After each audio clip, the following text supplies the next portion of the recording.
Ang sikat ng umaga ay marahang tumatagos sa mga dahon ng mayabong na puno ng akasya, lumilikha ng mga gumagalaw na anino sa ibabaw ng makinis at malamig na lapida. Dito sa tahimik na santuaryo ng sementeryo, malayo sa ingay ng syudad, madalas matagpuan ni Ricardo ang kapayapaan. Ngunit sa umagang ito, hindi kapayapaan ang dala niya, kundi isang bigat, isang pangakong kailangan niyang tuparin. Nakatayo siya sa harap ng puntod ng kanyang yumaong asawa, si Aurora. Ang pangalan nito ay maganda at simpleng nakaukit sa puting marmol, Aurora Florencio. Isang ilaw, isang pag-ibig, isang puso. 5 taon na ang nakalipas, ngunit para kay Ricardo, ang sakit ay sariwa pa rin, isang sugat na hindi kailanman lubusang maghihilom. Hinaplos niya ang malamig na bato, ang kanyang mga daliri ay marahang dumadampi sa bawat letra ng pangalan ni Aurora. Mahal ko, bulong niya, ang kanyang boses ay bahagyang nanginginig sa lamig ng umaga. Naligaw yata sila sa daan. Ang ating pinangarap, ang ating itinayo, parang unti-unti nang nagiging isang bagay na hindi ko na makilala. Ang Magnate Holdings ay hindi lamang isang kumpanya para sa kanila. Ito ang kanilang naging anak, ang bunga ng kanilang mga pangarap, pawis at sakripisyo. Itinatag nila ito hindi lamang para kumita ng pera, kundi para lumikha ng isang lugar kung saan ang bawat tao mula sa pinakamataas na ehekutibo hanggang sa pinakasimpleng utility worker ay tinitingnan bilang isang tao na may dignidad. Ang halaga ng isang tao ay wala sa suot niya, kundi sa puso niya. Laging sinasabi ni Aurora, iyon ang naging pundasyon ng kanilang kumpanya. Ngunit sa loob ng 6 na taon, mula nang pumanaw si Aurora, unti-unting lumayo si Ricardo sa pang-araw-araw na operasyon. Ang kanyang kalungkutan ay naging isang pader na naghiwalay sa kanya sa mundo. Pinagkatiwala niya ang pamamahala kina John, ang kanyang Chief Operating Officer, at Michael, ang Chief Financial Officer, mga taong nakita niyang may ambisyon at talino. Naniwala siyang aalagaan nila ang pamana ni Aurora. Subalit ang mga report na nakakarating sa kanya, ang mga bulong-bulungan na hindi niya pinansin noon ay nagsisimula ng bumuo ng isang nakakabahalang larawan. Ngayon, sa anibersaryo ng kamatayan ni Aurora, naramdaman niya ang isang malakas na tawag.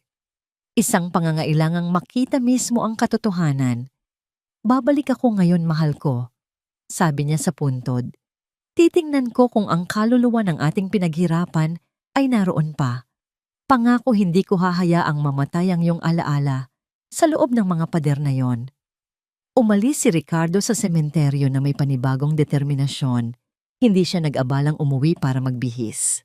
Ang suot niya ay ang kanyang pang-araw-araw na kasuotan, isang lumang leather jacket na malambot na sa kalumaan, isang kupasing maong na komportable sa katawan, at simpleng sapatos na nakalakad na ng libo-libong milya.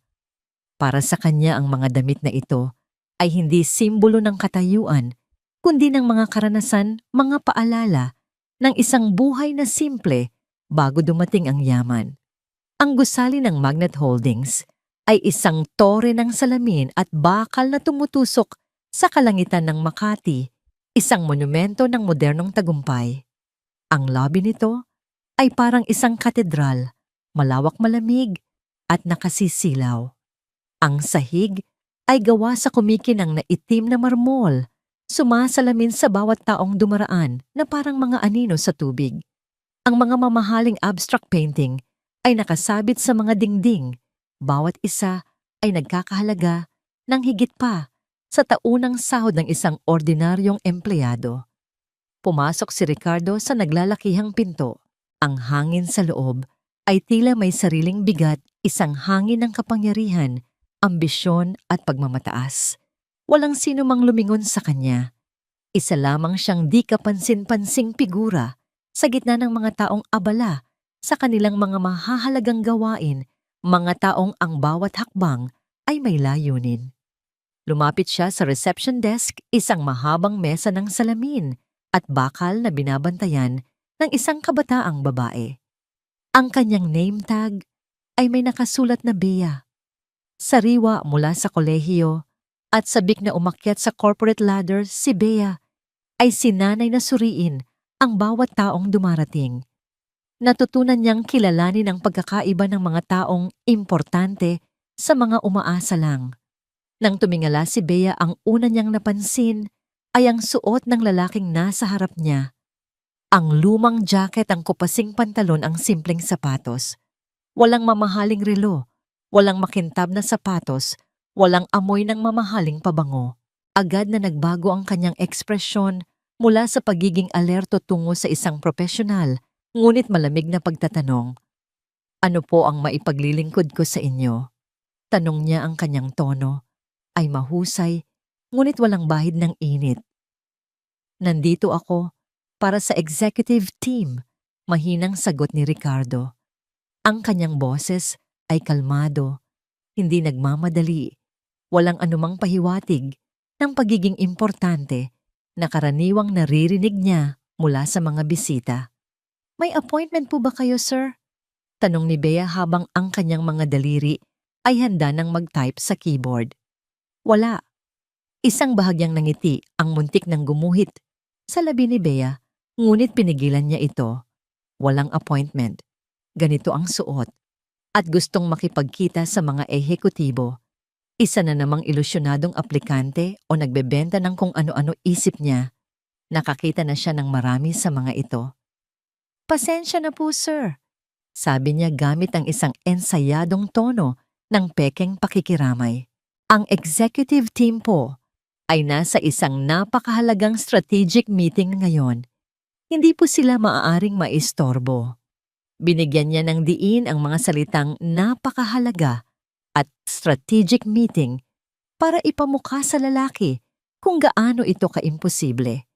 Maari po kayong maghintay doon. Dagdag niya sabay turo sa isang hilera ng mga simpleng upuan sa gilid ng pasilyo. Ang mga upuang yon ay malayo sa daloy ng mga tao, halos nakatago at karaniwang inilalaan para sa mga delivery personnel, mga nag-aayos ng kung ano-ano at mga bisitang hindi gaanong mahalaga. Pero sa totoo lang po, ibinaba niya ang kanyang boses na parang nagbibigay ng isang sikretong payo. Baka abutin po kayo ng maghapon. Minsan po inaabot sila ng maraming oras. Baka mas mabuting bumalik na lang po kayo sa ibang araw o tumawag muna para mag-set ng tamang appointment. Tiningnan siya ni Ricardo ng ilang sandali. Walang mababasa sa kanyang mukha, walang inis, walang galit, walang pagkadismaya. Pagkatapos ay simpleng tumango siya. Maghihintay ako, sabi niya.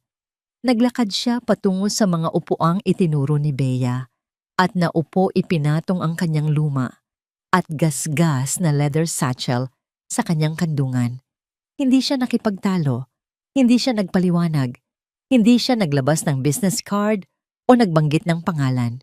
Tinanggap niya ang lugar na ibinigay sa kanya na parang isang taong naiintindihan na ang pinakamahalagang aral ay natututunan sa pamamagitan ng pagmamasid. Pinanood siya ni Bea na umupo sa kaumiling ng bahagya at bumalik sa kanyang computer. Isa lang siyang umaasa na mapapagod din sa paghihintay at aalis. Sa isip niya nakalimutan na niya ito. Lumipas ang mga minuto. Ang lobby ay abala sa enerhiya ng isang matagumpay na negosyo. Mga lalaki at babae na nakasuot ng mamahaling damit ang naglalakad nang mabilis ang tunog ng kanilang mga sapatos ay umaalingaw-ngaw sa marmol na sahig. Walang sino man sa kanila ang sumulyap sa lalaking tahimik na nakaupo sa gilid. Mula sa kanyang kinauupuan, kitang-kita ni Ricardo ang loob ng pangunahing conference room sa pamamagitan ng mga dingding na salamin.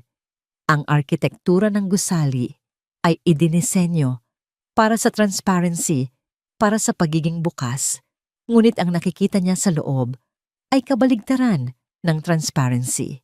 Naroon ang mga taong pinagkatiwalaan niyang mamahala sa kanyang kumpanya.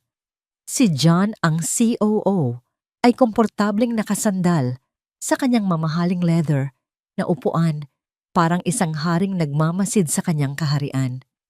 Ang kanyang buhok ay perpektong nakaayos, ang kanyang suit ay halatang gawa ng isang mamahaling sastre. Sa kanyang pulso ay isang Rolex na kumikinang sa bawat galaw ng kanyang kamay habang siya ay nagsasalita at tumatawa. Sa tabi niya ay si Michael, ang CFO, na mas bata kay John ngunit kasing pulido at kasing angas. May hawak siyang baso ng whiskey, ang kulay amber na likido ay naglalaro sa ilalim ng ilaw. Hindi pa halos tanghali, ngunit tila ang mga patakaran tungkol sa pag-inom sa oras ng trabaho ay hindi para sa kanila. Nag-uusap sila at tumatawa, ang kanilang mga boses ay malakas at puno ng kumpiyansa. Hindi ito hitsura ng isang strategic meeting. Ito ay hitsura ng 2 taong nagpapakasasa sa mga bunga ng posisyon na hindi nila pinaghirapan na lumikha ng sarili nilang mundo ng pribilehiyo. Naalala ni Ricardo kung paano niya sila personal na pinili. Nakita niya ang ambisyon sa kanilang mga mata at inakala itong dedikasyon. Nakita niya ang kanilang pagkauhaw at inakala itong pagmamahal sa trabaho. Hindi niya inakala na ang ambisyong yon ay magiging kasakiman at ang pagkauhaw na yon ay magiging pagkauhaw sa kapangyarihan. Ang kulturang itinayo niya at ni Aurora, isang kultura ng respeto, sipag at pagpapahalaga sa bawat tao, ay unti-unti nang nilalamon ng isang kulturang tumitingin sa presyo ng iyong relo at sa tatak ng iyong damit. 7 minuto na ang nakalipas mula nang maupo si Ricardo. 7 minuto ng pagiging invisible. 7 minuto ng panonood sa unti-unting pagkamatay ng kaluluwa ng kanyang kumpanya. Pagkatapos tumingin si John sa labas ng conference room, ang kanyang mga mata ay dumapo sa direksyon ni Ricardo. Hindi niya siya nakilala. Ang nakita lang niya ay isang lalaking mukhang pagod at ordinaryo. Isang taong hindi nabibilang sa kanyang makintab na mundo. Sumimangot si John. Sumandal siya palapit kay Michael at may ibinulong na sinundan ng isang mapanlibak na tawa. Hindi narinig ni Ricardo ang mga salita, ngunit nabasa niya ang paghamak sa kilos at ekspresyon ni John. Sa loob ng conference room, sinabi ni John kay Michael habang nakatingin pa rin kay Ricardo, "Tingnan mo yon, may mga pulubi talagang susubukan ang lahat ng pinto, umaasang may magbubukas." Pareho silang tumawa, walang kamalay-malay na ang pulubi na kanilang pinagtatawanan ay ang hari na nagmamay-ari ng kahariang kanilang inaabuso. Napanood ni Ricardo ang lahat. Naramdaman niya ang bawat segundo ng pagwawalang bahala. Ang pangako niya kay Aurora ay umalingaw-ngaw sa kanyang isipan. Sapat na ang kanyang nakita. Sapat na ang kanyang narinig. Tumayo siya mula sa upuan. Ang paggalaw ay dahan-dahan ngunit tiyak. Ang kanyang mga mata na kanina'y malumanay at mapagmasid ay mayroon ng ibang kislap, hindi galit, kundi isang malamig at matalas na kalinawan. Oras na para ipaalala sa kanila kung sino ang tunay na nagmamay-ari ng lahat. Sa ika-8 palapag sa pusod ng IT department ng Magnate Holdings, isang ibang-ibang mundo ang umiiral kumpara sa nagniningning na lobby sa ibaba. Dito ang hangin ay puno ng mahinang ugong ng mga server at ng walang tigil na pag-click ng mga keyboard. Walang marmol na sahig, sa halip ay mga anti-static na carpet. Walang mamahaling painting kundi mga whiteboard na puno ng mga komplikadong diagram at code. Ito ang makina ng kumpanya at si Ian ang isa sa mga pangunahing inhinyero nito. Bilang pinuno ng IT, ipinagmamalaki ni Ian ang digital na kuta na kanyang binuo para sa Magnate. Ang bawat data ay protektado, ang bawat komunikasyon ay naka-encrypt. Ngunit sa umagang iyon, may isang anino na gumapang sa kanyang perpektong sistema, isang anomalya na hindi niya mapalampas. Sa kanyang monitor, isang maliit, ngunit paulit-ulit na linya ng code ang kumikislap. Isang outbound data transfer. Maliit lang ito, halos hindi mapapansin at matalinong ikinubli para magmukhang isang karaniwang system backup. Ngunit alam ni Ian ang kaibahan. Ang mga backup nila ay napupunta sa local servers. Ang isang ito ay patungo sa isang external server na matatagpuan sa Cayman Islands, isang kilalang kanlungan para sa mga itinatagong yaman. Ano bulong niya sa sarili habang ang kanyang mga daliri ay mabilis na lumikha ng mga bagong linya ng code para ihiwalay at suriin ang data stream. Hindi ito isang atake mula sa labas. Ang pinagmulan nito ay nasa loob mismo ng kumpanya. At ang mas nakakabahala, nagmumula ito sa isang terminal na may pinakamataas na antas ng access ang opisina ng Chief Financial Officer, si Michael. Samantala, sa isang pasilyo malapit sa mga executive office, ipinapamalas ni John ang uri ng pamumuno na naging sakit sa buong kumpanya. Hinarang niya si Nia, isang batang marketing assistant na may hawak na folder ng mga report. Ano ito? Malamig na tanong ni John, kinuha ang folder mula sa mga nanginginig na kamay ni Nia at mabilis na binuklat ang mga pahina. Sir, yan po ang pinare-repaso ninyong market analysis para sa susunod na quarter. Magalang na sagot ni Nia, subalit hindi maitago ang kaba sa kanyang boses. Ilang gabi niya itong pinagpuyatan. Binasa ni John ang unang pahina, pagkatapos ay ang pangalawa, bago niya ito isinara nang may malakas na kalabog. Basura. Sabi niya ang isang salita ay parang isang sampal. Ito ba ang pinakamagaling na kaya ng utak mo kahit isang intern kayang gumawa ng mas mahusay dito? Namula ang mukha ni Nia. Sir, sinunod ko po ang lahat ng instructions ninyo. Huwag mo akong sagutin. Putol ni John ang kanyang boses ay hindi malakas, ngunit puno ng pagbabanta. Itinapon niya ang folder sa sahig at ang mga papel ay nagsabog sa paanan ni Nia. Ulitin mo to. At sa susunod, gamitin mo ang utak mo. Kung mayroon ka man noon, baka hindi ka talaga nararapat sa industriyang ito. Tinalikuran niya si Nia na nakatulala.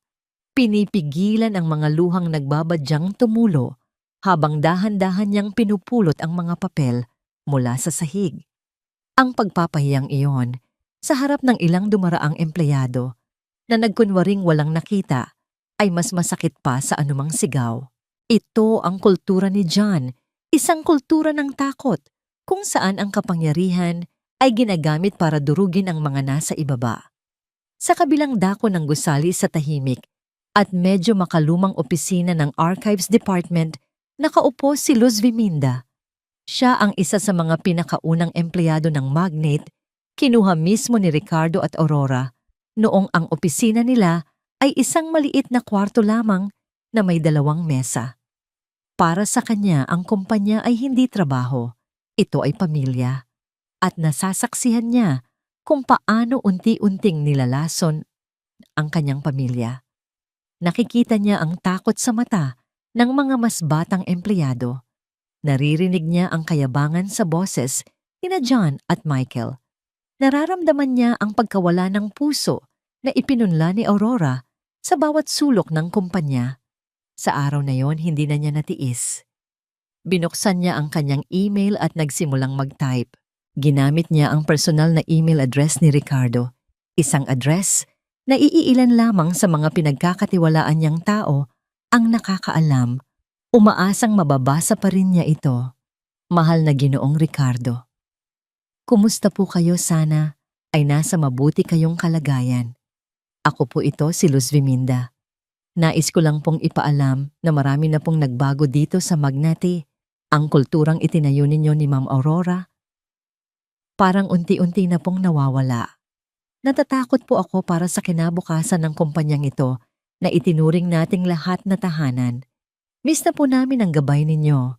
Lubos na gumagalang Luz Viminda, huminga siya ng malalim at pinindot ang send.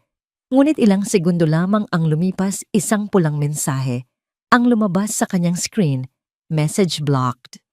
This message violates company protocol. Your attempt has been logged. Nanlamig si Luz Viminda. Ang kanilang sistema na dati bukas at malaya ay isa na ngayong kulungan. Kahit ang isang simpleng mensahe sa tunay na may-ari ay hinaharang na.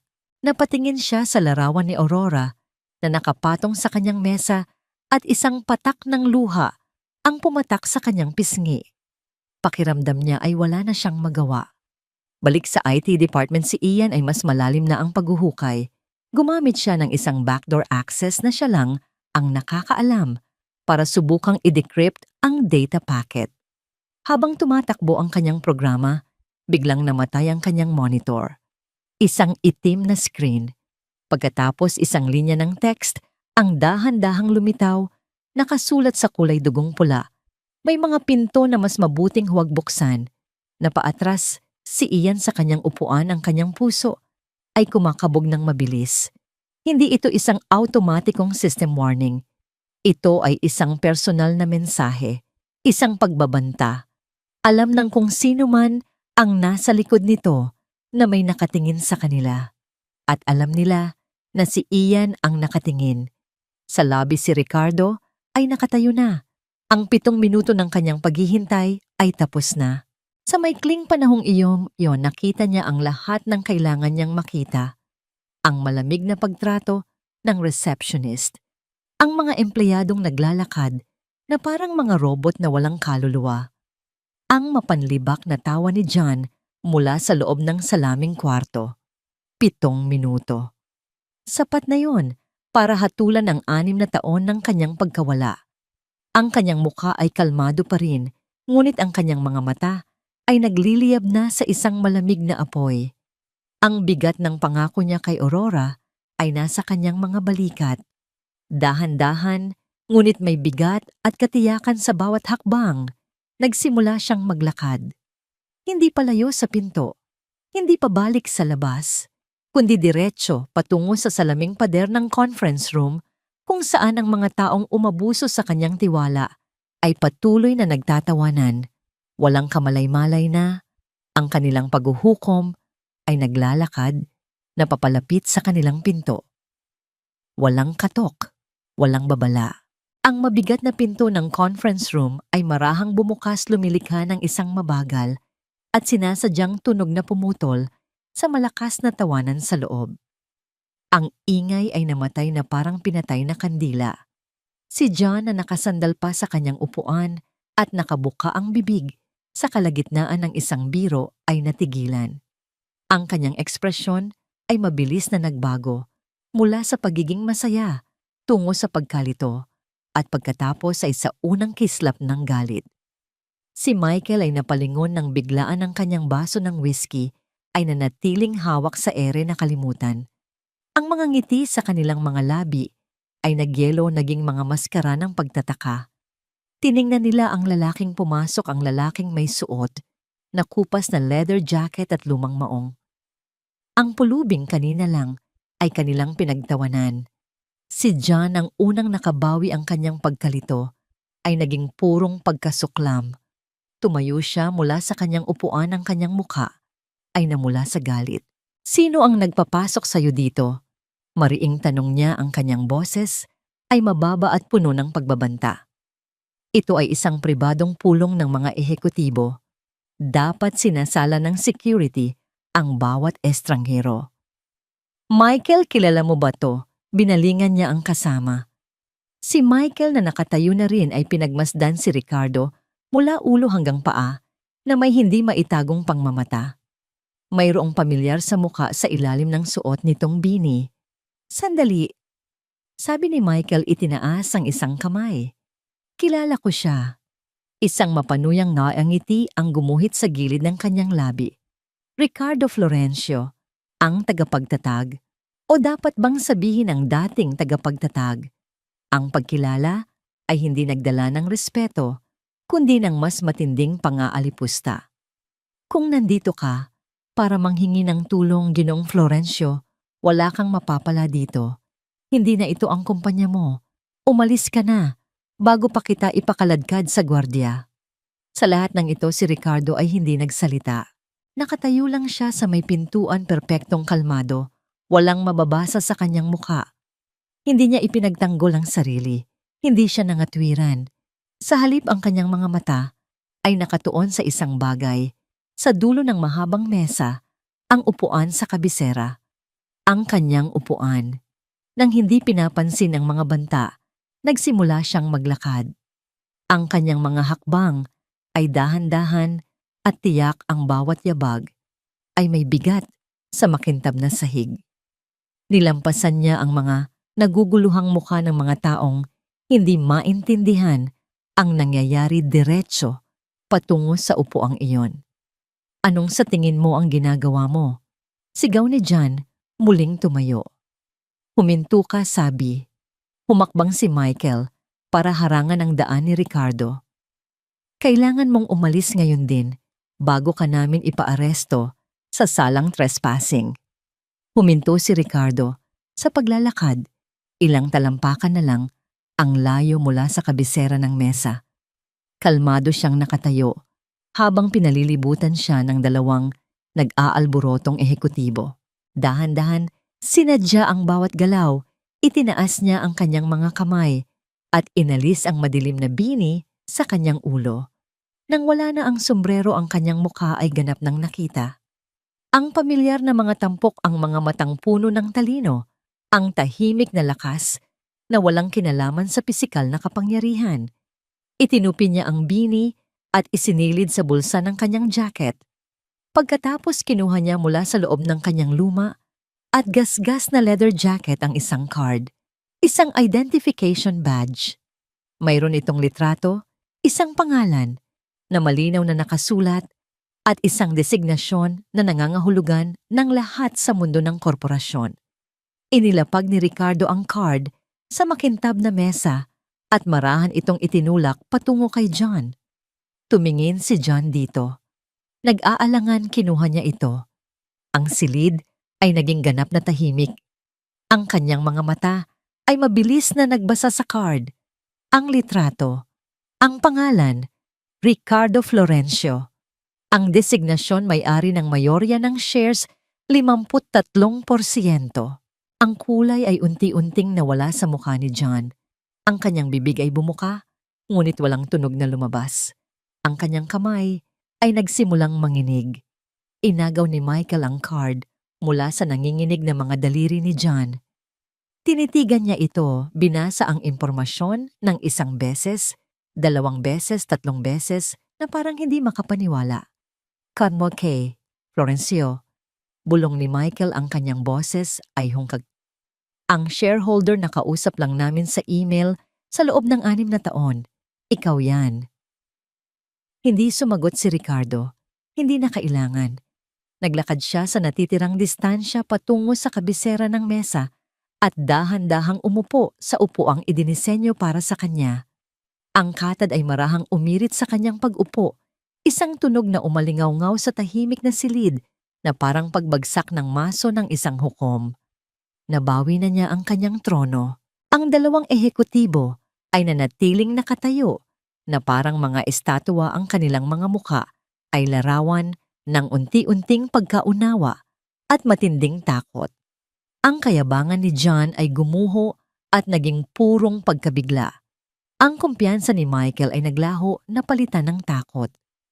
Pagkatapos ay nagsalita si Ricardo.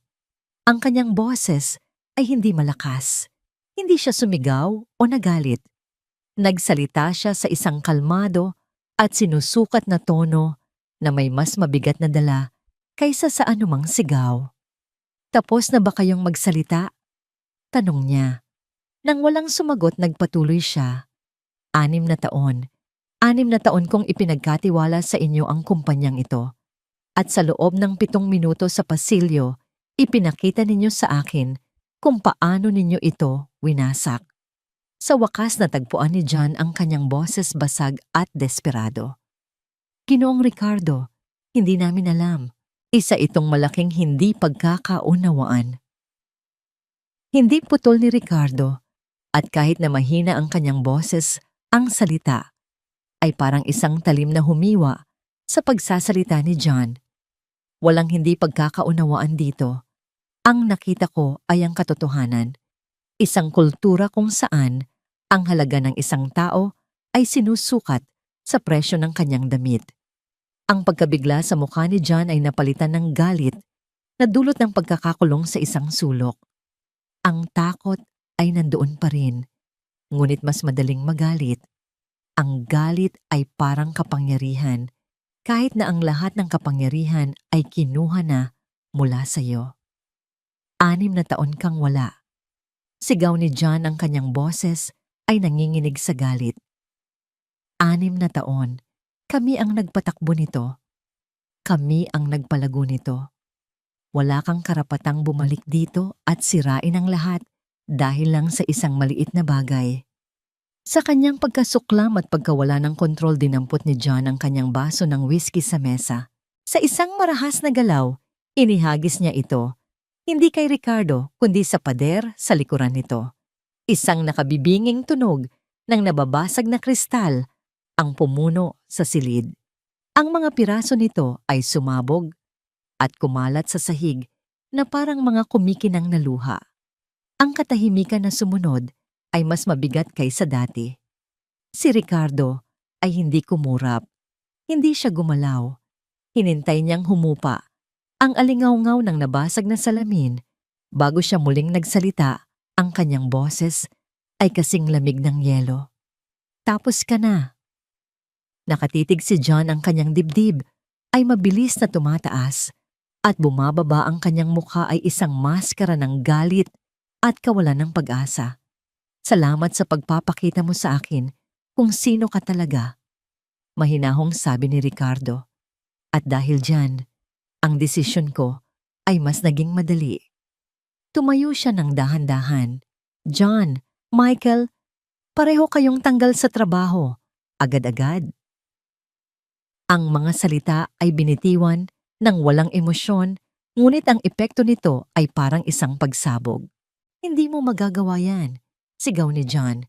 Nagawa ko na isimpleng sagot ni Ricardo habang pinipindot ang isang buton sa telepono sa mesa. Security, pumunta kayo sa main conference room. May 2 trespasser na kailangang i-escort palabas ng gusali. Ilang sandali lang bumukas ang pinto at pumasok ang 2 unipormadong gwardiya. Habang hinihila sila palabas, si Michael ay tahimik lang at maputla ang kanyang mundo ay gumuho na. Ngunit si John ay patuloy na sumisigaw. Magsisisi ka, Florencio, babagsak ang kumpanyang ito nang wala kami. Nang maisara na ang pinto at manahimik na ang silid, naiwan si Ricardo na nakatayo sa gitna ng mga nabasag na piraso ng kristal. Ngunit bago pa man niya matawagan ang kanyang abogado, muling bumukas ang pinto. Si Ian mula sa IT department ang pumasok. Ang kanyang muka ay balisa at ang kanyang paghinga ay mabilis. Halatang tumakbo siya papunta roon. Tumigil siya nang makita si Ricardo. Ginoong Florencio, sabi niya, ang kanyang boses ay nanginginig.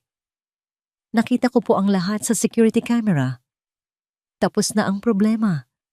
Sagot ni Ricardo, iniisip na gusto lang magpakita ng suporta ng empleyado. Umiling si Ian, ang kanyang mga mata ay puno ng matinding pag-aalala. Sir, sabi niya, ang kanyang boses ay halos isang pabulong. Ang pagpapatalsik sa kanila, hindi po iyon sapat. Lumapit siya, ang kanyang mukha ay namumutla. Mayroon pong mas malala, isang bagay na sisira sa lahat at kailangan ninyo itong malaman ngayon din. Ang conference room na kanina'y naging entablado ng isang marahas na pagtatanggal ay nabalot ngayon ng isang bagong uri ng katahimikan, isang katahimikan na mas mabigat at mas nakakakilabot. Ang mga basag na kristal sa sahig ay kumikinang sa ilalim ng ilaw, mga tahimik na saksi sa galit na sumabog.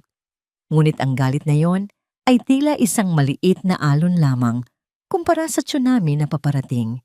Nakatayo si Ricardo sa kabisera ng mesa, habang si Ian ay nanginginig na nakatayo sa harap niya. Ano ang ibig mong sabihin na hindi sapat?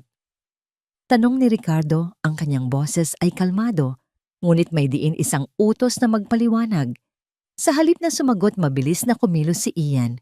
Inilabas niya ang kanyang manipis na laptop mula sa kanyang bag at sa mga kamay na sanay sa teknolohiya, isinaksak niya ito sa port sa gitna ng mesa. Ang malaking screen sa pader na kanina'y blanco ay umilaw at nagpakita ng desktop ni Ian. Sir, Nagsimula si Ian ang kanyang boses ay mas matatag na ngayon na mayroon na siyang datos na maipapakita. Ilang linggo ko na po itong sinusubaybayan. Nagsimula po sa isang maliit na anomalya sa aming data traffic. Isang maliit na data packet na regular na ipinapadala sa isang external server sa Cayman Islands. Nag-click si Ian sa ilang mga folder at ang screen ay napuno ng mga linya ng code at mga network log. Sinubukan ko pong i-trace. Bawat attempt ko pong buksan may humaharang. Isang security protocol na hindi ko kailanman na-encounter. Hindi ito standard. Itinayo ito para magtago ng isang bagay. Ang mga mata ni Ricardo ay hindi bumibitaw sa screen. At nabuksan mo, isang mapait na ngiti ang sumilay sa labi ni Ian. Kinailangan ko pong gamitin ang isang backdoor na ako lang ang nakakaalam, isang safety measure na nilagay ko noong una kong binuo ang system. At ang nakita ko sa loob, sir, huminto siya tila nahihirapang bigkasin ang mga salita. Ang nakita ko po ay isang plano para patayin ang Magnate Holdings. Binuksan ni Ian ang isang naka-encrypt na file. Sa screen lumitaw ang isang serye ng mga email, mga spreadsheet ng pananalapi at mga draft ng kontrata. Ang mga pangalan ni na John at Michael ay nasa lahat ng dako. Project Nightingale, basa ni Ian mula sa subject line ng isang email. Iyan po ang codename nila. Nakikipagnegosasyon sila sa Titan Group, ang pinakamalaki nating kalaban. Ibibenta nila ang kumpanya. Tanong ni Ricardo, ang kanyang boses ay nanatiling kontrolado, ngunit isang ugat sa kanyang leeg ang nagsimulang pumintig. Mas malala po doon, sir, sagot ni Ian habang nag-scroll siya pababa sa isang spreadsheet na nagpapakita ng mga assets ng Magnate. Hindi po nila ibebenta ang buong kumpanya. Iyon po sana ay mas madaling matuklasan. Ang ginagawa po nila ay asset stripping. Itinuro niya ang isang listahan ang mga patent. Para sa kanilang award-winning na software, ang mga international distribution contract na pinaghirapan ni Aurora ang buong film library na nagkakahalaga ng bilyon-bilyon. Ililipat po nila ang lahat ng pinakamahahalagang assets na ito sa isang bagong shell corporation na kontrolado ng Titan sa halagang halos 30% lang ng tunay na market value nito. Pagkatapos, nagpatuloy si Ian, ang kanyang boses ay nanginginig na sa galit. Kapag wala na ang mga assets na nagbibigay buhay sa Magnate, iiwan po nila ang kalansay ng kumpanya, ang gusali, ang mga equipment at ang lahat ng empleyado para malugi at magdeklara ng bankruptcy sa loob ng 1 taon. Ang bigat ng mga salitang iyon ay lumapag sa silid na parang isang blok ng semento. Ang mga empleyado, bulong ni Ricardo. 900 empleyado, sir. Sabi ni Ian, ng kanyang mga mata ay nagpupumiglas na labanan ang pangingilid ng luha. 900 pamilya ang mawawalan ng kabuhayan. Samantala, sila'y itinuro niya ang pangalan ni John at Michael sa isang draft ng kontrata ay tatanggap ng milyon-milyong dolyar bilang consultation fees mula sa Titan at bibigyan ng matataas na posisyon. Dudurugin nila ang kumpanyang itinayo ninyo, sisirain ang buhay ng lahat ng nagtatrabaho dito at aalis na mas mayaman pa kaysa dati. Hindi kumibo si Ricardo. Nakatitig lang siya sa screen sa mga itim at puting letra na naglalarawan ng sukdulang pagtataksil. Ang mukha niya ay parang isang maskarang bato, ngunit sa ilalim nito, isang bulkan ang nag-aalab. Ang pagtataksil na ito ay hindi lang tungkol sa pera. Ito ay isang paglapastangan sa alaala ni Aurora. Ito ay pagyurak sa lahat ng pinaniniwalaan nila. Dahan-dahan ang kanyang kanang kamay na nakapatong sa mesa ay nagsimulang magsara. Ang kanyang mga daliri ay marahang kumuyom isa-isa hanggang sa ito ay naging isang matigas na kamao. Ang kanyang mga buko ay pumuti sa diin.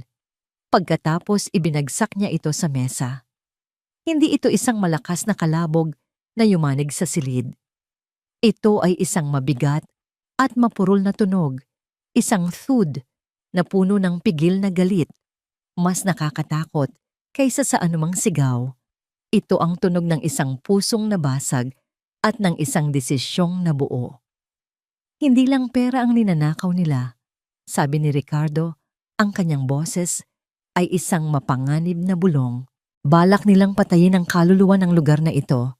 Tumingin siya kay Ian at sa unang pagkakataon, nakita ng batang IT head ang tunay na kapangyarihan sa mga mata ng tagapagtatag.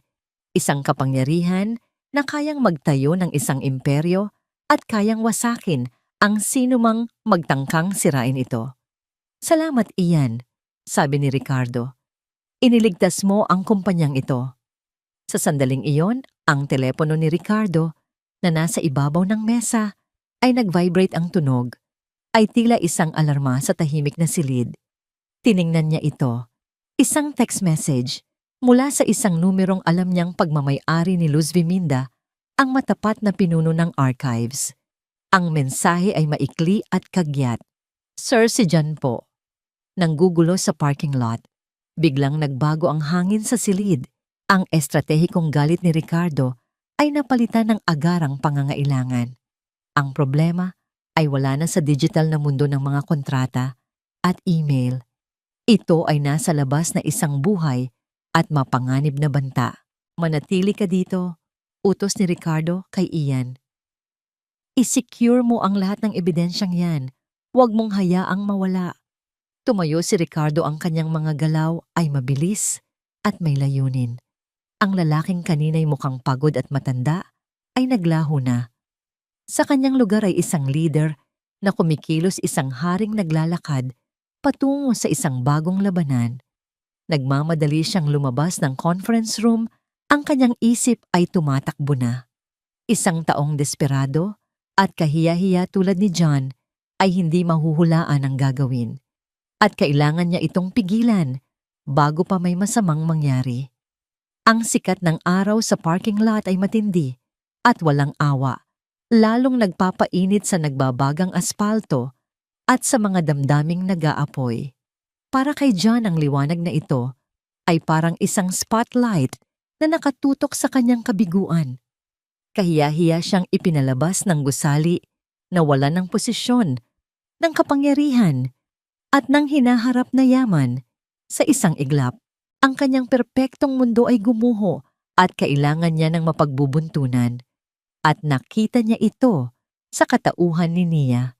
Natagpuan niya ang dalaga, malapit sa kanyang sasakyan, nanginginig pa rin dahil sa pagpapahiyang tinamo niya kanina. Para kay John, si Nia ay hindi isang tao na may sariling damdamin. Isa lamang siyang simbolo ng kanyang masamang araw, isang anino ng kanyang mga maling desisyon. Ikaw ma. Sigaw niya, ang kanyang boses ay malakas at puno ng kamandag na agaw pansin ng ilang empleyado na palabas na rin ng gusali. May kinalaman ka dito, hindi ba? Siguro ikaw ang nagsumbong. Isa kang ahas. Nanlaki ang mga mata ni Nia sa gulat at takot. Sir, wala po akong alam sa sinasabi ninyo. Huwag mo akong tawaging Sir. Dumagundong ang boses ni John. Lumapit siya, ang kanyang mukha ay isang pulgada na lang ang layo mula sa mukha ng dalaga. Akala mo ba espesyal ka? Akala mo ba may halaga ka sa akin? Isa ka lang pagkakamali. Isang paraan para magpalipas ng oras, wala kang kwenta. At tingnan mo ang ginawa mo. Sinira mo ang lahat dahil sa kamalasan mo. Ang bawat salita ay isang suntok sa pagkatao ni Nia. Ang kanilang lihim na relasyon na inakala niyang may kahit katiting na katotohanan ay ibinuyang niyang ngayon bilang isang kasinungalingan sa harap ng kanyang mga katrabaho. Ang mga taong dumaraan ay nagbubulungan ng iba'y iyumuyuko para iwasan ang eksena, ngunit lahat ay nakikinig. Ang kahihiyan ay parang isang kumunoy na humihila sa kanya pababa. Pinilit niyang manatiling matatag. Hindi ko kasalanan ang mga problema mo, John. Kasalanan mo yan sa sarili mo. Ang paggamit niya ng unang pangalan nito, ang pagkawala ng Sir, ay parang pagsindi ng dinamita. Walang hiya ka, sigaw ni John. Inangat niya ang kanyang kamay, akmang sasampalin ang dalaga. Napapikit si Nia, hinahanda ang sarili sa sakit at sa huling dagok sa kanyang dignidad. Ngunit ang sampal ay hindi dumating. Sa halip isang tunog ng pagbuhos ng likido, ang narinig na sinundan ng isang malutong na sigaw. Pagmulat ni Nia ng kanyang mga mata, nakita niya si John na nababasa mula ulo hanggang paa. Tumutulo ang tubig mula sa kanyang mamahaling buhok, pababa, sa kanyang perpektong suit. Ang mukha niya ay isang maskara ng pagkabigla at matinding galit. Sa kamay ni Nia, hawak niya ang isang botelya ng mineral water, ngayon ay wala ng laman. Isang kilos na dala ng purong instinct, isang pagtatanggol sa sarili na mas malakas kaysa sa kanyang takot. Hayop ka! Sigaw ni Nia, ang kanyang boses ay basag sa pinaghalong luha at galit. Ang takot ay napalitan ng tapang na isinilang mula sa desperasyon. Ginagamit mo lang ako, pinapahiya. Akala mo kung sino ka, isa kang duwag. Sa isang saglit ang buong parking lot ay natahimik. Ang mga nagmamasid na empleyado ay natigilan. Kahit si John ay hindi makapagsalita, nakatitig lang kay Nia na parang hindi makapaniwala sa ginawa nito. Anong nangyayari dito? Isang boses kalmado, ngunit may hindi maikakailang awtoridad ang pumutol sa tensyon. Lumingon ang lahat. Doon nakatayo sa pasukan ng parking lot ay si Ricardo. Sa likod niya ay ang dalawang security guard na nagpalabas kay John kanina. Ang kanyang mukha ay walang emosyon, ngunit ang kanyang mga mata ay matalas na nakatutok sa eksena. Sinusuri ang bawat detalye, ang basang-basa, at galit na si John ang umiiyak, ngunit matapang na si Nia ang mga nag-uusyosong empleyado sa paligid. Biglang nagbago ang ekspresyon ni John. Ang galit ay napalitan ng isang pagsubok na bawiin ang kanyang dignidad. Pinunasan niya ang tubig sa kanyang mukha gamit ang likod ng kanyang kamay. Florencio, sabi niya pilit na pinapakalma ang kanyang boses. Nakita mo baliw ang babaeng ito? Bigla na lang akong binuhusan ng tubig. Hindi sumagot si Ricardo. Sa halip ang kanyang tingin ay lumipat kay Nia. Nakita niya ang takot na bumabalik sa mga mata ng dalaga, ngunit nakita rin niya ang bakas ng tapang. Nakita niya ang katotohanan. Naglakad si Ricardo, palapit ang kanyang mga hakbang, ay dahan-dahan at may bigat. Huminto siya sa pagitan ni John at ni Nia na parang isang pader na naghihiwalay sa nang-aapi at sa inaapi. Tumingin siya kay John at sa unang pagkakataon, mula nang pumasok siya sa gusali, ang lamig sa kanyang mga mata ay nawala na palitan ng isang bagay na mas personal, isang bagay na mas malalim, isang lantad na pagkasuklam. Narinig ko ang lahat, John, mahinang sabi ni Ricardo, ngunit sapat na para marinig ng mga nasa malapit. Narinig ko kung paano mo tratuhin ang isang tao na wala ng kapangyarihan sa'yo. Narinig ko kung paano mo yurakan ang dignidad ng isang babae para lang gumaan ang pakiramdam mo. Namutla si John. Ito ang kultura na itinayo mo. Nagpatuloy si Ricardo, ang kanyang boses ay parang isang latigo. Isang kultura kung saan ang malalakas ay kumakain ng mahihina. Isang kultura kung saan ang respeto ay para lang sa mga nasa itaas. Bumaling siya sa mga security guard. Ang kanyang boses ay muling naging kalmado at puno ng utos. Siguraduhin ninyong makaalis na siya sa lugar na ito. Ngayon din. At siguraduhin ninyong hindi na siya kailanman makakatapak pa sa anumang pag-aari ng Magnate Holdings. Walang nagawa si John kundi magpatangay sa mga gwardiya. Ang kanyang basang suit ay isang simbolo ng kanyang biglaang pagbagsak.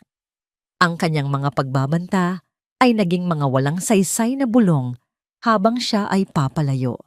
Nang mawala na si John, ang katahimikan ay bumalik, ngunit ito'y isang katahimikan na puno ng hindi masabing mga tanong. Ang mga empleyado ay dahan-dahang nagsimulang maglakad palayo, pabalik sa kanilang mga sasakyan. Ang kanilang mga isip ay puno ng mga pangyayaring nasaksihan. Naiwan si Ricardo at si Nia. Ang dalaga ay nakatayo pa rin ang walang lamang botelya ng tubig, ay nasa kanyang kamay pa rin nanginginig. Lumapit si Ricardo. Ang kanyang ekspresyon ay lumambot. Okay ka lang ba, Hija? Tumango lang si Nia, hindi makapagsalita ang mga luha, ay patuloy na dumadaloy sa kanyang mga pisngi.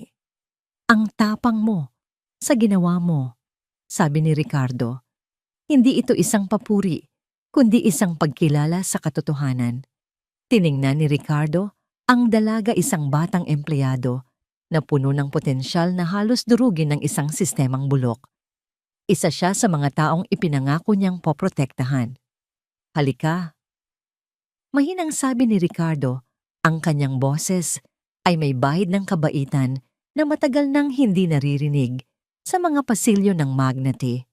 May kailangan akong malaman at sa tingin ko, marami kang masasabi sa akin.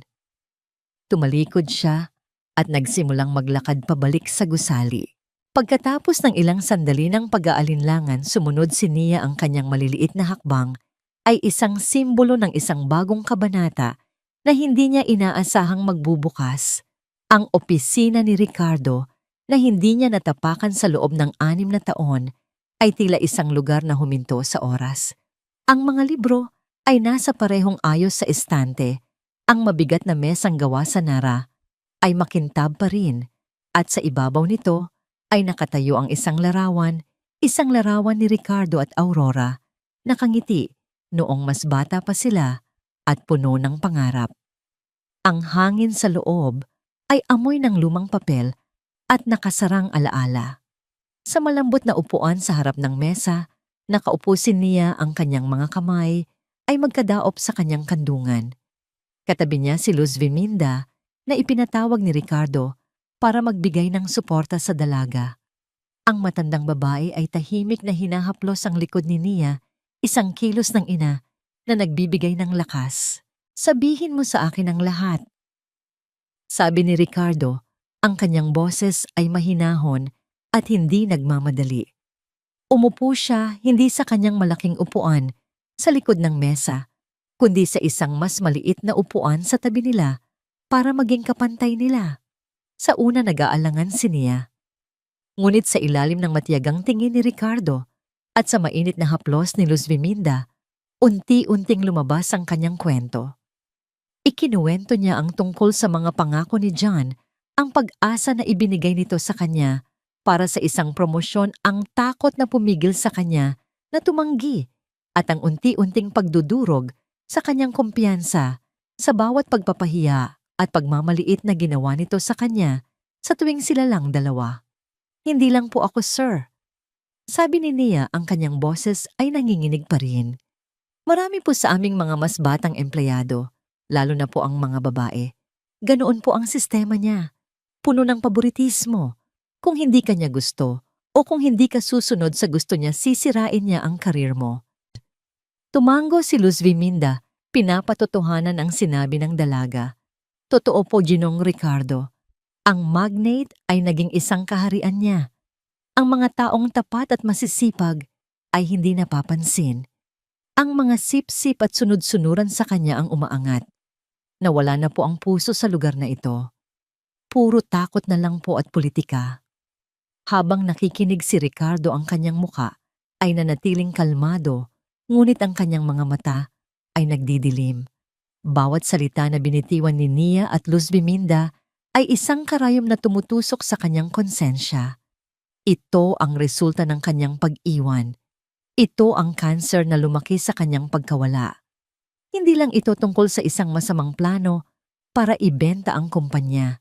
Ito ay tungkol sa daan-daang buhay na araw-araw na apektado ng isang kulturang nakakalason. Ang mga tinig na ito, ang mga tinig ng mga inaapi, ay dapat marinig. Tumayo si Ricardo nang may biglaang desisyon.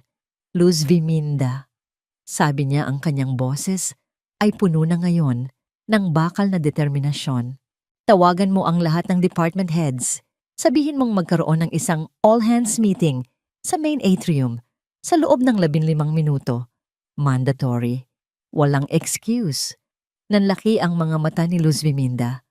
Lahat po sir sa atrium. Lahat pag-uulit ni Ricardo. Mula sa pinakamataas hanggang sa janitor. Kailangan nilang marinig ang katotohanan mula sa akin. Ang balita ay kumalat na parang apoy sa tuyong damuhan, isang mandatoryong pagpupulong sa atrium. Ang nagtatag na 6 na taong nawala ay nagbalik. Ang COO at CFO ay biglaang sinibak at ipinalabas ng gusali.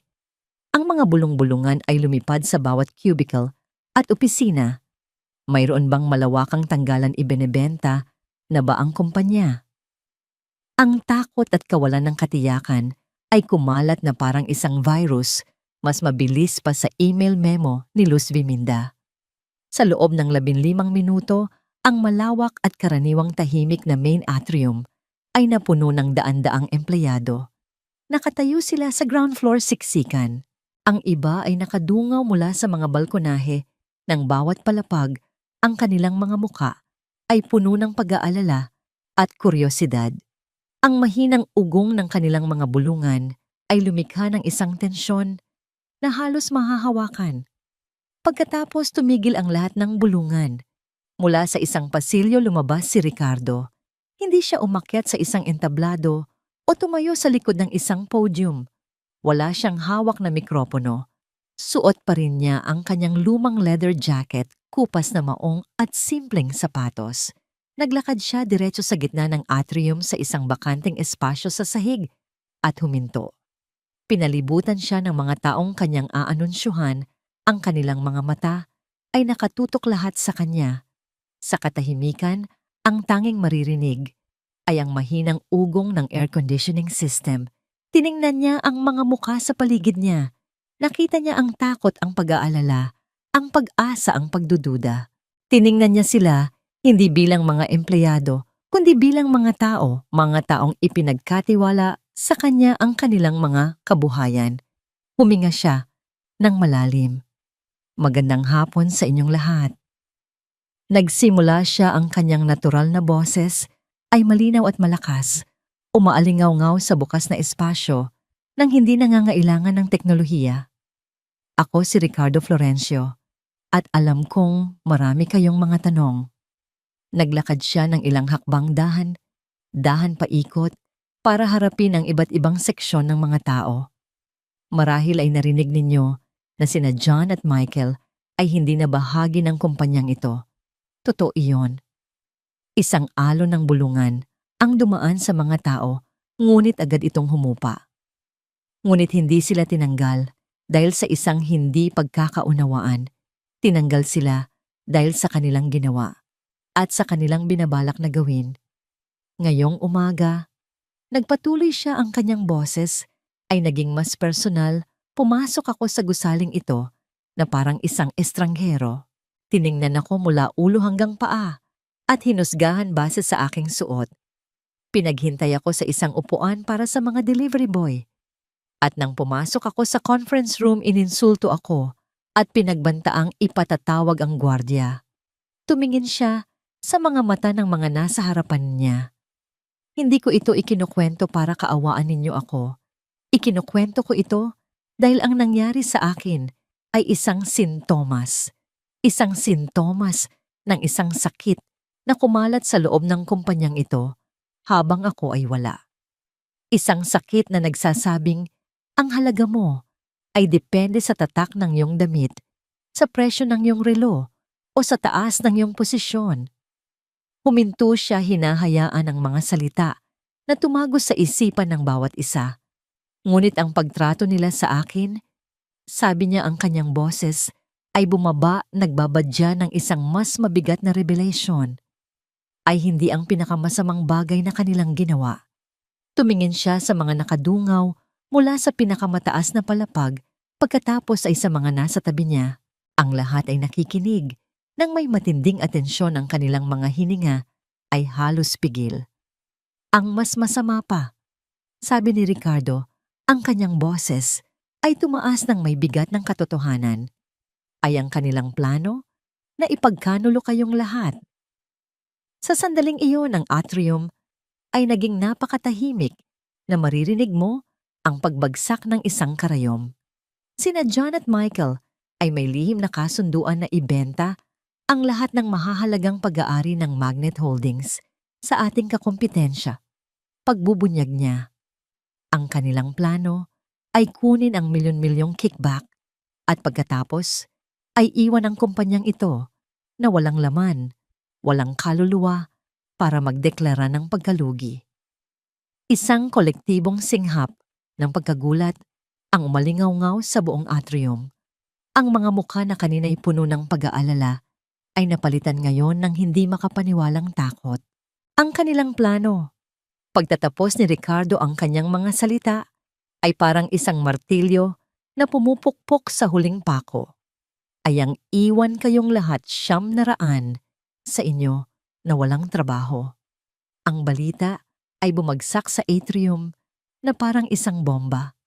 Ang singhap ng pagkagulat ay mabilis na naging isang umuugong na tunog ng galit at takot. Ang mga empleyado ay nagtinginan sa isa't isa. Ang kanilang mga mukha ay namumutla, ang katotohanan ng pagtataksil ay dahan-dahang tumatagos. 900 trabaho, 900 pamilya. Lahat ay isinakripisyo para sa kasakiman ng 2 tao. Bago pa man maging isang ganap na kaguluhan, ang pag-uusap itinaas ni Ricardo ang kanyang kamay. Ang simpleng kilos na yon, puno ng tahimik na awtoridad, ay sapat na para patahimikin muli ang lahat. Ngunit, sabi niya, ang isang salita ay malakas at malinaw pumuputol sa hangin na puno ng tensyon. Ang planong yon ay napigilan na. Isang kolektibong paghinga ng ginhawa ang maririnig. Ang trabaho ninyo ay ligtas. Pagpapatuloy ni Ricardo, ang Magnet Holdings ay hindi ibebenta. Hindi ito wawasakin. Hindi ito mamamatay. Ang mga salitang yon ay parang ulan sa isang tigang na lupa. Ang tensyon na bumalot sa atrium ay biglang gumuho na palitan ng isang napakalaking alon ng ginhawa. Ang ilan ay napayakap sa katabi. Ang iba ay napapikit na lang. Ang kanilang mga balikat ay bumagsak sa pagkawala ng bigat na kanilang pinapasan. Pagkatapos nagsimula ang isang palakpakan, hindi isang formal na palakpak, kundi isang magulo at emosyonal na pagpapakita ng pasasalamat.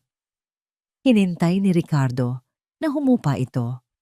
Nang manumbalik ang katahimikan, ang kanyang ekspresyon ay lumambot. Ang bakal sa kanyang boses ay nawala, napalitan ng isang bagay na mas malalim at mas personal. Nang itatag namin ng aking yumaong asawa si Aurora, ang kumpanyang ito, nagsimula siyang muli. Mayroon kaming isang pangarap. Isang pangarap na lumikha hindi lamang ng isang matagumpay na negosyo, kundi ng isang komunidad.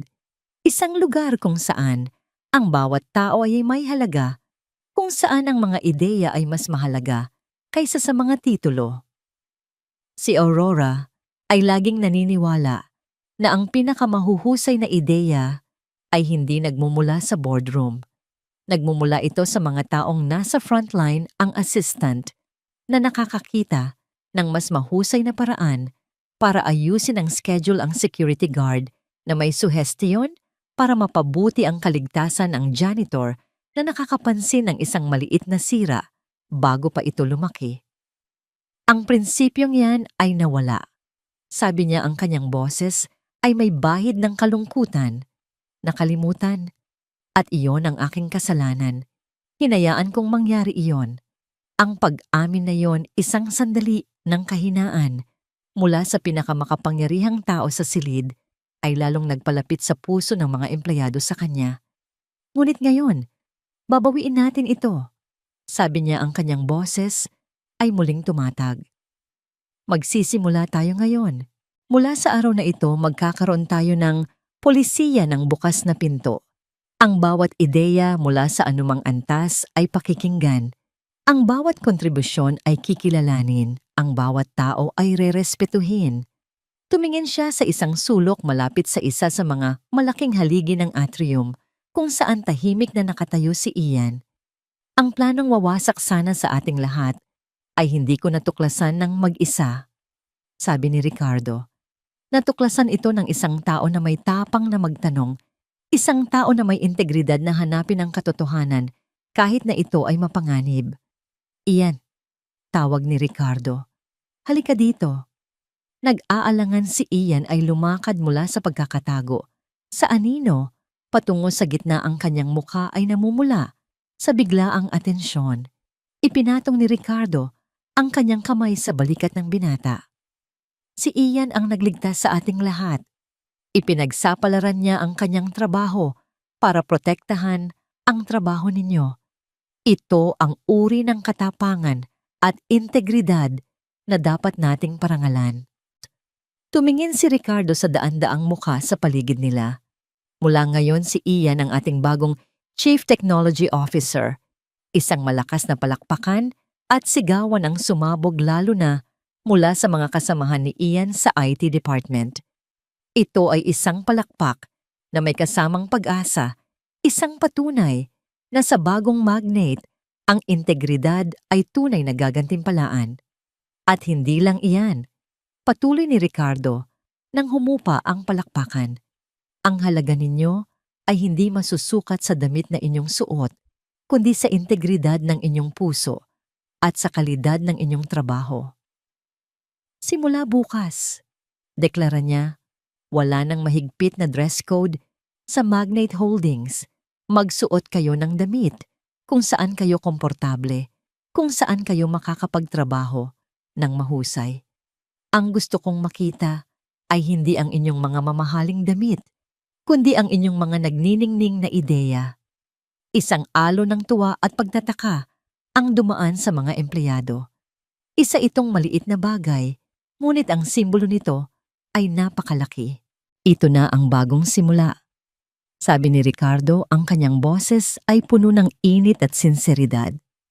Sama-sama nating itatayo muli ang kumpanyang ito. Hindi sa pundasyon ng takot at kayabangan, kundi sa pundasyon ng respeto, tiwala at pagpapahalaga sa bawat isa. Maligayang pagbabalik sa tunay na Magnate Holdings.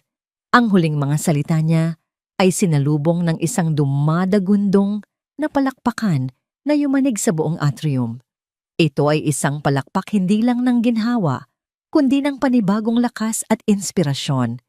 Habang pumapalakpak ang lahat, isang babae na nakasuot ng isang matikas na business suit ang tahimik na lumapit kay Ricardo. Siya si Vivian, ang kanyang personal na abogado, na kadarating lang matapos ang isang kagyat na tawag. Naghintay siya ng may pasensya hanggang sa magkaroon ng pagkakataon. Nang bahagyang humupa ang ingay at nagsimulang mag-usap-usap ang mga empleyado sa kanilang mga grupo, lumapit siya. Ricardo, bulong niya sapat lang para marinig niya. Magandang talumpati. Tumango si Ricardo, ang kanyang mga mata ay pagod, ngunit puno ng determinasyon. May balita ako, sabi ni Vivian, ang kanyang ekspresyon ay naging seryoso. Nakatanggap ako ng tawag mula sa abogado ni na John at Michael. Tumingin si Ricardo sa kanya, naghihintay. Gusto nilang makipagkita, sabi ng abogado. Natatakot sila. Humihingi sila ng pagkakataong makipag-ayos. Isang anino ang dumaan sa mukha ni Ricardo. Ang laban ay hindi pa tapos. Ang paglilinis ay nagsimula pa lamang. Ngayon, kailangan niyang harapin ang mga taong nagtaksil sa kanya, hindi na bilang isang hindi kilalang estranghero, kundi bilang ang hari na muling umupo sa kanyang trono. At kailangan niyang magpasya, paghihiganti, o isang ibang uri ng hustisya. Ang conference room na nalinis na mula sa mga nabasag na kristal ay tila mas malamig at mas malaki kaysa dati. Ang hangin sa loob ay mabigat sa paghihintay. Dito sa parehong lugar kung saan nagsimula ang lahat, magtatapos ang lahat. Sa kabisera ng mesa nakaupo si Ricardo, tahimik at hindi gumagalaw na parang isang bundok. Sa kanyang tabi ay ang kanyang abogado si Vivian. Ang kanyang mukha ay profesional at walang mababa sa isang folder na puno ng matitibay na ebidensya ang nakapatong sa harap niya. Bumukas ang pinto. Pumasok sina John at Michael kasama ang kanilang abogado. Ang dating kayabangan at kumpiyansa ay ganap ng naglaho. Ang kanilang mga mamahaling suit ay mukhang maluwag sa kanila ngayon na parang hiniram lang. Si Michael ay namumutla, ang kanyang mga mata ay laging nakayuko sa sahig. Si John naman, kahit pilit na nagpapakita ng katatagan, ay hindi maitago ang panginginig ng kanyang mga kamay. Sila ay mga general na natalo sa digmaan ngayon ay humaharap sa kanilang mananakop. Umupo sila sa kabilang dulo ng mahabang mesa. Ang distansya ay nagpapahiwatig ng agwat na hindi na kailanman mapupunan. Magsimula na tayo. Sabi ni Ricardo, ang kanyang boses ay walang anumang emosyon na lalong nagpapakaba sa dalawa. Alam ninyo kung bakit kayo narito. Ang abogado ni na John ang nagsalita. Ginoong Florencio, ang aking mga kliyente ay narito para magpakita ng kanilang pagsisisi. Nais nilang makipag-ayos sa isang paraan na katanggap-tanggap sa lahat ng partido. Hindi siya pinansin ni Ricardo. Ang kanyang mga mata ay nakatutok lamang kina John at Michael. Vivian? Sabi ni Ricardo. Binuksan ni Vivian ang folder. Ayon sa aming pagsisiyasat, nagsimula siya, ang kanyang boses ay matalas at tiyak. Mayroon kaming hindi maikakailang ebidensya ng corporate espionage, conspiracy, to commit fraud at malubhang paglabag sa fiduciary duty. Ang mga kasong sibil lamang ay maaaring magdulot sa inyo ng pinsala na aabot sa 10 hanggang 15 milyong dolyar. At kung ipapasa namin ang file na ito sa Department of Justice, haharap kayo sa mga kasong kriminal na maaaring magresulta sa 10 hanggang 20 taon sa bilangguan. Bawat isa. Ang bawat salita ay isang dagok. Si Michael ay napayuko na parang nasusuka kahit ang kanilang abogado ay napalunok. Ngunit hindi iyan ang pinakamabigat na kasalanan ninyo. Nagpatuloy si Ricardo. Sa wakas ay nagsalita. Ang tunay na krimen ninyo ay ang inyong kahandaang sirain ang buhay ng 900 tao para sa inyong sariling kapakanan. Ang inyong pagtataksil sa tiwalang ibinigay ko sa inyo. Iyan ay isang bagay na walang katumbas na halaga. Patawad. Halos pabulong na, sabi ni Michael. Sa wakas ay tumingin kay Ricardo. Ang kanyang mga mata ay puno ng luha.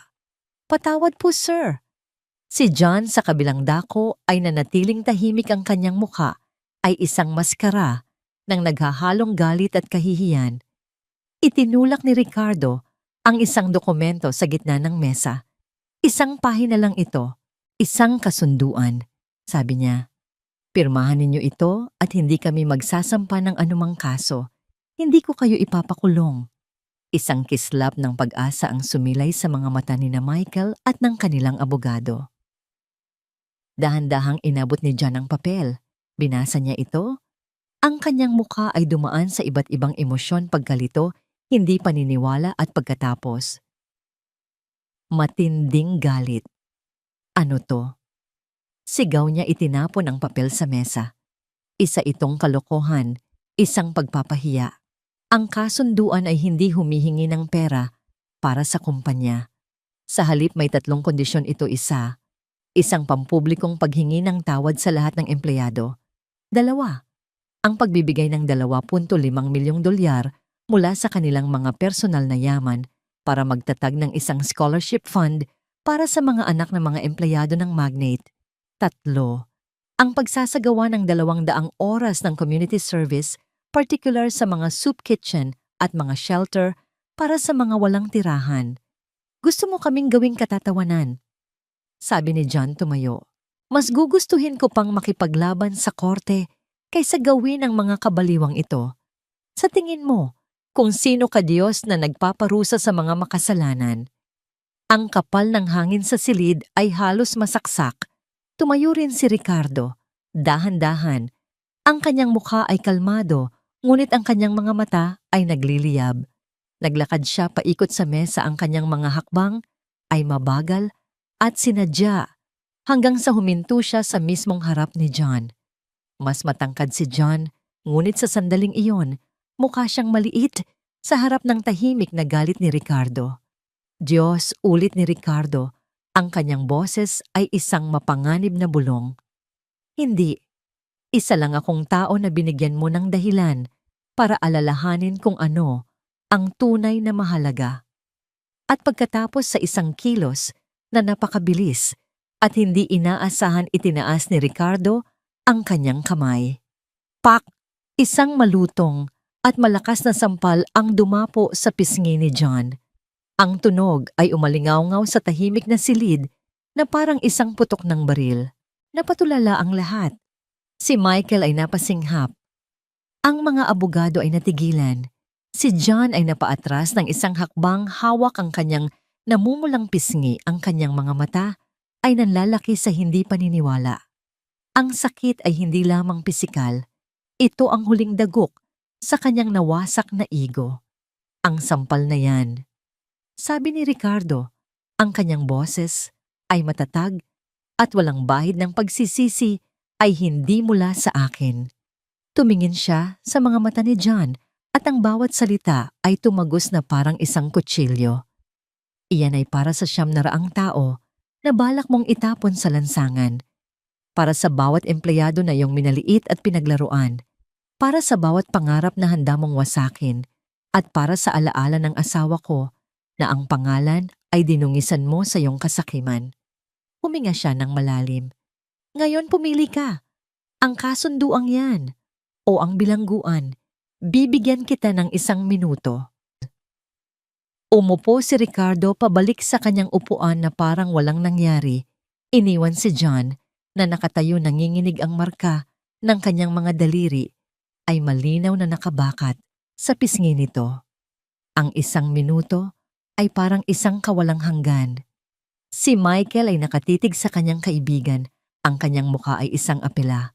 Ang kanilang abogado ay tahimik na itinulak ang kasunduan at isang panulat pabalik sa harap ni John. Sa wakas, tila nabali ang isang bagay sa loob ni John. Ang kanyang mga balikat ay bumagsak sa pagkatalo. Ang galit sa kanyang mga mata ay napalitan ng isang hungkag na pagtanggap. Kinuha niya ang panulat. Ang kanyang kamay ay nanginginig ng husto habang nilalagdaan niya ang kanyang pangalan sa ilalim ng dokumento. Pagkatapos niya, mabilis na pumirma si Michael na parang natatakot na baka magbago pa ang isip ni Ricardo. Kinuha ni Vivian ang dokumento.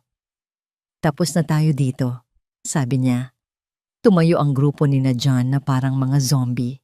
Nang hindi tumitingin muli kay Ricardo, naglakad sila palabas ng silid. Ang kanilang mga karera at reputasyon ay abo na. Nang magsara ang pinto, naiwan si Ricardo at si Vivian sa katahimikan. Sigurado ka ba dito, Ricardo? Tanong ni Vivian. Nararapat sa kanila ang mas masahol pa. Tumingin si Ricardo sa labas ng bintana sa syudad na abala sa sarili nitong mga kwento. Ang pagkakulong ay parusa lang sa kanila, sabi niya. Ang pagtulong sa iba, ang pagharap sa mga taong kanilang hinahamak, ang pag-alam na ang kanilang pera ay magpapaaral sa mga batang hindi nila kilala. Iyan ay hindi parusa. Tumingin siya kay Vivian, isang bahagyang mapait na ngiti sa kanyang mga labi. Iyan ay pagbabago. At minsan, mas makapangyarihan iyon kaysa sa paghihiganti. Ang mga sumunod na linggo ay nagdala ng isang uri ng pagbabago sa Magnate Holdings na mas malalim pa kaysa sa pagpapalit lamang ng mga ehekutibo. Ito ay isang pagbabago ng kaluluwa. Nagsimula ito sa isang video. Isang maikling mensahe ang ipinadala sa email ng lahat ng empleyado. Nang buksan nila ito, ang bumungad sa kanila ay sina John at Michael nakatayo sa harap ng isang simpleng kulay abo na background. Wala na ang kanilang mga mamahaling suit. Nakasuot sila ng simpleng polo shirt. Ang kanilang mga mukha na dati puno ng kayabangan ay ngayon ay hubad sa anumang emosyon maliban sa pagod at kahihiyan. Si Michael ang unang nagsalita. Ang kanyang boses ay nanginginig habang binabasa niya ang isang inihandang pahayag.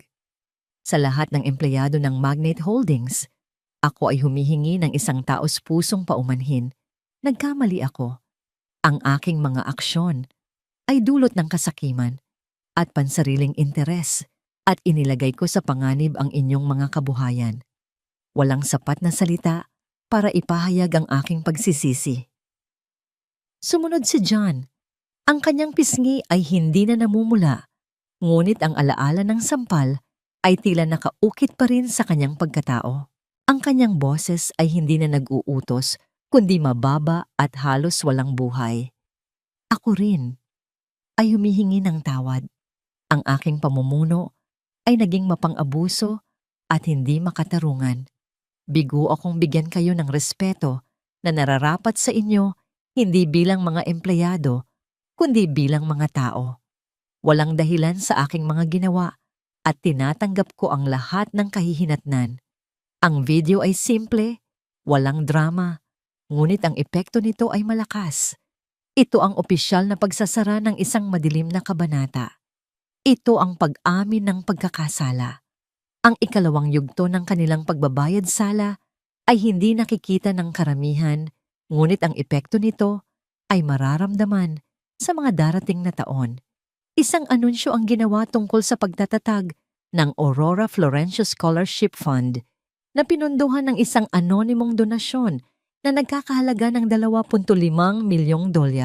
Ito ay magbibigay ng tulong pinansyal para sa kolehiyo sa mga kwalipikadong anak ng lahat ng empleyado ng Magnet mula sa pinakamataas hanggang sa pinakamababang ranggo. Ang pamana ni Aurora na sinubukang dungisan ni John ay ngayon ay magiging isang ilaw ng pag-asa para sa susunod na henerasyon. Ang ikatlong yugto ay ang pinakamahirap at pinakapersonal para sa dalawang dating ehekutibo. Nagsimula na ang kanilang 200 oras ng community service. Ang unang araw ni John ay sa isang abalang soup kitchen sa puso ng Maynila. Ang amoy ng nilagang sibuyas at sabaw ay nanunuot sa hangin. Ang mga taong pumipila para sa pagkain ay may mga mukhang pagod at puno ng mga kwento ng paghihirap.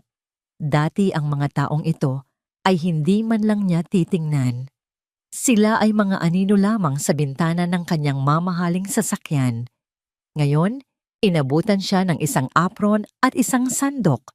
Ang kanyang gawain magsandok ng kanin sa daan-daang plato. Sa una ang kanyang mga galaw ay mekanikal puno ng pag-iwas. Ngunit habang tumatagal, napilitan siyang tumingin. Nakita niya ang isang matandang babae na may ngiting walang nangipin habang nagpapasalamat sa pagkain. Nakita niya ang isang batang lalaki na maingat na kumakain, tinitiyak na walang masasayang na butil. Nakita niya ang dignidad sa gitna ng kahirapan. Sa kalagitnaan ng serbisyo, isang lalaki ang lumapit sa kanyang linya. Ito ay si Mang Tonyo, isa sa mga mas matatandang security guard sa Magnet, isang lalaking minsan niyang sinigawan dahil sa pagiging mabagal sa pagbubukas ng pinto ng kanyang sasakyan. Nagkatitigan sila. Nakilala ni Mang Tonyo si John at isang saglit na pagtataka ang dumaan sa kanyang mukha. Ngunit hindi ito sinundan ng pangungutya o galit. Tahimik na inabot ni Mang Tonyo ang kanyang plato. Si John na nakayuko sa kahihiyan ay nagsandok ng kanin. Bago umalis si Mang Tonyo, kumuha ito ng isang pandesal mula sa kanyang sariling baon at dahan-dahang inilapag sa counter sa harap ni John. "Mukhang pagod ka, sir," sabi nito bago tumalikod at humanap ng mauupuan. Nakatitig si John sa pandesal, isang simpleng piraso ng tinapay. Isang simpleng kilos ng kabaitan mula sa isang taong minsan niyang minaliit.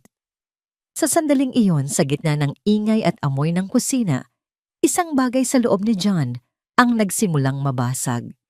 Si Michael naman ay na-assign sa isang shelter para sa mga batang lansangan. Ang kanyang unang gawain ay maglinis ng mga palikuran. Ang dating CFO na sanay sa paghawak ng milyon-milyong piso ay ngayon ay humahawak ng brush at panlinis. Ang pagbaba ng kanyang sarili ay ganap. Pagkatapos ng kanyang gawain, naupo siya sa isang sulok para magpahinga.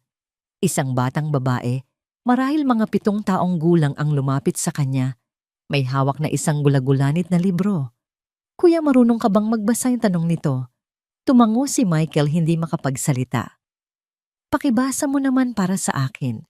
Sabi ng bata umupo sa tabi niya at ipinatong ang libro sa kanyang kandungan. At sa sumunod na oras binasa ni Michael ang isang kwento tungkol sa isang magic na hardin para sa isang batang hindi niya kilala. Habang nagbabasa siya ang mga numero at mga financial projection na dating bumubuo sa kanyang mundo, ay unti-unting naglaho. Napalitan ito ng isang simpleng kwento at ng tawa ng isang bata. Sa unang pagkakataon sa loob ng maraming taon, naramdaman niya ang isang bagay na mas totoo at mas mahalaga kaysa sa anumang pera na kanyang hinawakan. 6 na buwan nang lumipas. Ang kultura sa Magnet Holdings ay nagbago na. Ang mga pader sa pagitan ng mga departamento ay unti-unting gumuho. Ang mga empleyado ay hindi na natatakot magsalita. Ang pulisya ng bukas na pinto ni Ricardo ay naging isang katotohanan kung saan ang mga ideya ay malayang dumadaloy. Isang hapon inihayag ng Magnate ang kanilang susunod na malaking proyekto. Hindi ito isang blockbuster na pelikula o isang bagong software. Ito ay isang documentary, isang pelikula tungkol sa dignidad sa trabaho na magtatampok sa mga hindi gaanong napapansing manggagawa sa lipunan, mga janitor, mga security guard, mga construction worker. Ang layunin nito ay ipakita ang sangkatauhan at ang halaga sa likod ng bawat trabaho, gaano man ito kaliit sa tingin ng iba. Si Ricardo ang executive producer. Ang proyekto ay malapit sa kanyang puso, isang pagpupugay sa lahat ng mga mangtonyo sa mundo. Ito ang magiging bagong mukha ng Magnet Holdings, isang kumpanyang hindi lamang kumikita, kundi may puso at layunin. Ang gabi ng premiere para sa dignidad sa trabaho ay hindi katulad ng karaniwang magagarang kaganapan sa industriya. Ginanap ito sa isang makasaysayang teatro sa Maynila. Ang pulang karpet ay naroon, ngunit ang mga panauhin na naglalakad dito ay isang kakaibang halo.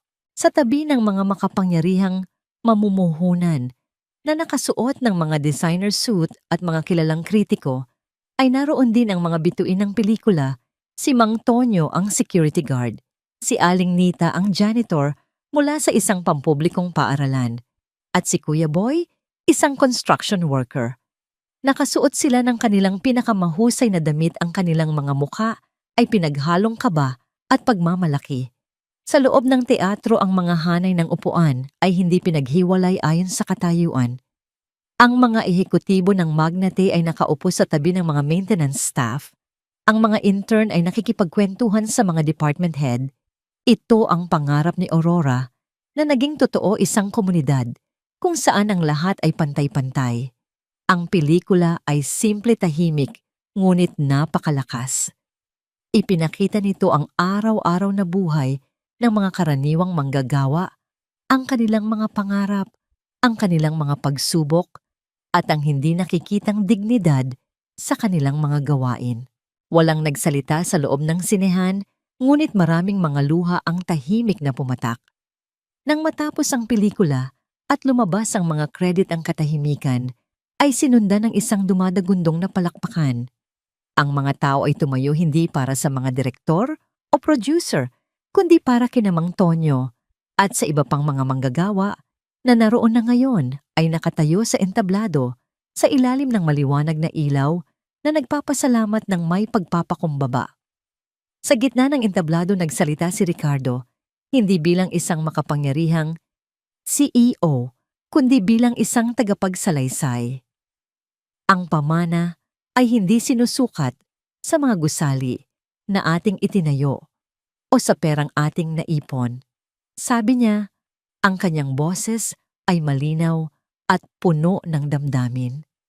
Ang tunay na pamana ay nasa mga buhay na ating naantig, sa kulturang ating nilikha, at sa dignidad na ating ibinibigay sa bawat isa. Ang pelikulang ito ay para sa lahat ng taong nagtatrabaho nang may puso na ang kontribusyon ay madalas na hindi nakikita, ngunit siyang tunay na nagpapatakbo ng mundo. Tumingala siya ng bahagya, at higit sa lahat ito ay para sa aking asawa, si Aurora, na nagturo sa akin ng lahat ng ito. Sa isang madilim na sulok sa likuran ng teatro, isang lalaki, ang tahimik na nakatayo, nakasandal sa pader, malayo sa karamihan, si John. Tapos na ang kanyang community service at ang 2.5 milyong dolyar ay matagal nang naibigay. Hindi siya inimbita ngunit bumili siya ng sarili niyang tiket. Kailangan niyang makita. Pinanood niya ang lahat ang pelikula, ang mga tao ang talumpati ni Ricardo. Walang galit sa kanyang puso, tanging isang malalim at mapait na pagkaunawa sa kung ano ang kanyang winasak at kung ano ang kanyang pinakawalan. Nang magpalakpakan ang lahat, dahan-ahan siyang pumalakpak isang tahimik na kilos na walang nakapansin bago siya marahang umalis sa dilim. Pagkatapos ng kaganapan sa mas tahimik na labi, lumapit si Bea, ang receptionist, kay Ricardo. Ang kanyang mga mata ay puno ng pagsisisi na matagal na niyang dinadala. Ginoong Florencio, nagsimula siya, ang kanyang boses ay nanginginig. Gusto ko lang pong humingi ng tawad sa nangyari noong araw na yon. Sa kung paano ko po kayo tratuhin, hindi po yon tama at pinagsisisihan ko po yon araw-araw. Tiningnan siya ni Ricardo at isang magiliw na ngiti ang sumilay sa kanyang mga labi. Hindi ito ang nangiti ng isang amo, kundi ng isang taong nakakaunawa. Bea, sabi niya, tinatawag siya sa kanyang pangalan. Hindi ikaw ang nagkamali. Biktima ka lang ng isang sistemang nagturo sa iyo na humusga. Ang mahalaga ay kung ano ang natutunan natin. At pareho tayong natuto. Ipinatong niya ang kanyang kamay sa balikat nito. Salamat sa iyong katapatan. Naiwan si Bea na may luhang dumadaloy sa kanyang pisngi. Ngunit sa pagkakataong ito ay mga luha ng ginhawa. Kinagabihan, sa halip na umuwi kaagad, naglakad-lakad si Ricardo sa mga tahimik na pasilyo ng Magnet Holdings. Ang gusali ay walang laman, ngunit sa unang pagkakataon, sa loob ng maraming taon, hindi niya naramdaman ang kalungkutan sa loob nito. Sa halip, naramdaman niya ang isang bagong enerhiya, isang bagong buhay. Pumasok siya sa kanyang opisina at umupo sa kanyang upuan. Kinuha niya ang larawan ni Aurora mula sa kanyang mesa at hinaplos ito. Nagawa natin, mahal ko, bulong niya sa larawan. Naibalik natin ang kaluluwa nito. Tumingin siya sa bintana, sa libu-libong ilaw ng syudad na kumikinang sa dilim. Bawat ilaw ay isang kwento, isang pangarap, isang buhay. Ang kanyang kumpanya ay isa na ngayong bahagi ng mga kwentong iyon, hindi bilang isang malamig na tore ng salamin at bakal, kundi bilang isang lugar na nagbibigay liwanag. Hindi na siya isang anino na nagmamasid mula sa malayo. Isa na siyang leader na naroroon, nakikita, nakikinig. Ang kanyang paglalakbay na nagsimula sa isang tahimik na pangako sa sementeryo ay nagtapos sa pagtupad nito. Ang hari na nagbihis pulubi ay hindi lang nabawi ang kanyang kaharian, natagpuan niya muli ang kanyang sarili at sa proseso itinayo niya ang isang pamanaang mas matibay at mas makinang kaysa sa anumang yaman na maaaring bilhin ng pera.